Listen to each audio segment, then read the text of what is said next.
Os ataques às escolas, como aconteceu na última semana no Canadá, podem ser ligados a questões de saúde mental?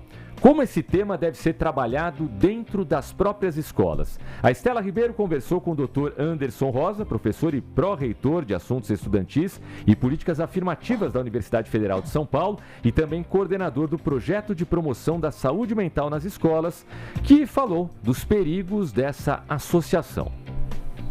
Professor, a gente teve essa semana mais um ataque a uma escola, dessa vez no Canadá. Uma menina de 18 anos que foi aluna dessa escola, já não era mais, invadiu a escola e acabou matando crianças. A gente tem alguma maneira de fazer alguma associação desses casos de violência dentro das escolas com a saúde mental dessas pessoas? Bom, primeiro eu gosto de pensar, Estela, a saúde mental como uma ferramenta que propicia o processo de aprendizagem. Então, acho que antes da gente falar da violência nas escolas, é importante a gente falar de saúde mental nas escolas, porque sem saúde mental, professores e estudantes não conseguem exercer bem o seu papel de ensino-aprendizagem. Quando a gente coloca a violência no aspecto da saúde mental, tem que tomar muito cuidado aqui para não cair na armadilha de que pessoas com transtornos de saúde mental são necessariamente potenciais agressores, porque isso não é verdade. A violência é um fenômeno muito mais complexo que poderia ser explicado pela banalização do mal, como dizia a nossa autora Hannah Arendt, pelo aumento das relações violentas que tem pelas redes sociais, pela violência na forma de poder excluir ou eliminar o outro, que vem dessa nova geração, que foi alfabetizada com redes sociais, que quando eu tenho um conflito eu vou lá e elimino aquela pessoa da minha rede de convivência.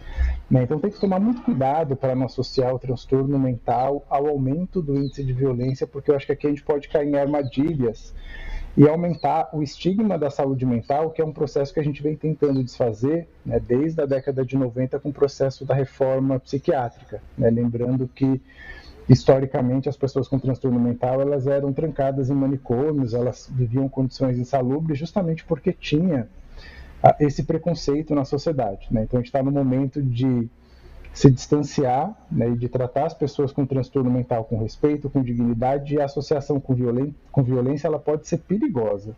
Perfeito, perfeito. E muito tem se falado também nas mídias que a autora desses disparos, no caso, era uma menina trans. E aí gerou um certo desconforto, uma associação dessa história de vida dela, do processo de transição que ela passou, talvez pudesse ter causado algum transtorno, alguma coisa assim. Outro erro que a gente comete falando esse tipo de coisa, né, professor? Não, com certeza. Infelizmente, um suicídio, ou a morte de pessoas tem que ser lamentado. O que a gente recomenda, inclusive nos projetos aqui da universidade, nesse projeto que eu coordeno nas escolas, que é um projeto vinculado à Fundação Mafre, que tem parceria com vários estados do Brasil e municípios, é que no caso de uma violência e no suicídio, a principal ação é cuidar das pessoas, evitar tentar relações de causa e efeito do porquê isso aconteceu, porque não ajuda e gera mais sofrimento. Então, fazer essa associação direta de ser uma mulher trans, a autora dos atos de violência, não vai ajudar no debate.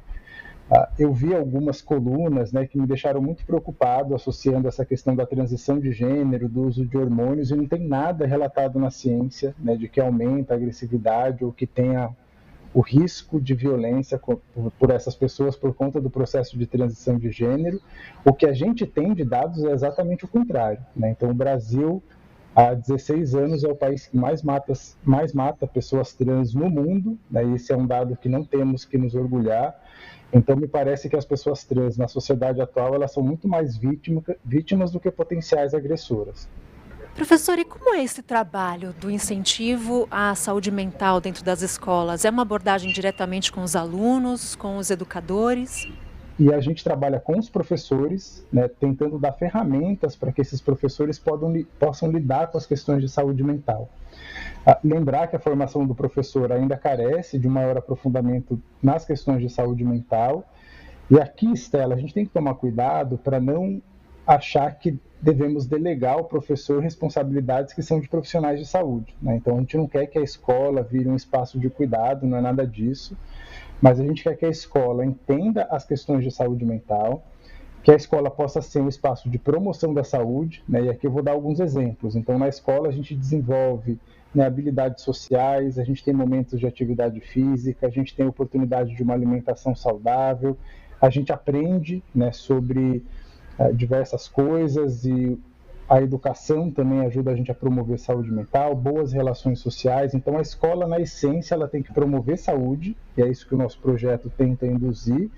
E na vigência de pessoas com transtornos mentais, a escola tem que saber o que fazer, né? Então, diferenciar o que é um caso grave, que precisa ser imediatamente enviado para o serviço de saúde, ou outras questões, né? Uma pessoa que está em acompanhamento, como que eu preciso adaptar o processo pedagógico para que ela consiga encontrar o máximo do seu potencial e aprender, né? Então, o projeto ele vai trabalhando dessa forma, na formação de professores, a gente vai produzindo materiais, né? Então, isso é uma outra coisa importante. Temos muitos artigos científicos, mas cientista costuma falar para si mesmo, né, ou para o seu próprio grupo. Então é importante fazer livros, né, que professores de todas as áreas do conhecimento consigam acessar e fazer com que aquele conhecimento se torne parte do seu processo de trabalho em sala de aula. E nesse contato com os profissionais da educação, você nota que a saúde mental, a gente não está falando agora só dos alunos, né? Os professores, os educadores, as pessoas que trabalham, também precisam estar sãs mentalmente para desenvolver melhor as suas funções. Você nota uma preocupação também nesse sentido? Eu não consigo motivar os professores a trabalharem com as questões de saúde mental dos estudantes, né, se a gente também não reconhecer que a saúde mental é um ponto importante dos trabalhadores de uma forma geral, né, e os professores em especial têm aumentado muito o adoecimento, né, então tem sido uma das principais causas de ausência no trabalho, de afastamento. Recentemente a legislação tem mudado, né, então a expectativa nossa é que nos próximos anos, né, com a saúde mental sendo também uma doença ocupacional, que a gente possa ter melhores programas de acompanhamento da saúde mental. Mas eu também falo que a saúde mental, né, ela não é fruto só dessa relação direta entre a nossa vida no trabalho, né? Não adianta nada eu esperar ter saúde mental e achar que o meu trabalho me adoece se eu também não fizer o mínimo que eu puder fazer, né? É claro que aqui respeitando as possibilidades de cada um, mas eu preciso tentar ter uma vida saudável, se possível praticar atividade física, me alimentar bem, dormir bem. Não tem trabalho, né, que não causará problema de saúde mental se a gente também não tiver esses outros elementos da nossa vida pensados e incorporados em práticas mais saudáveis.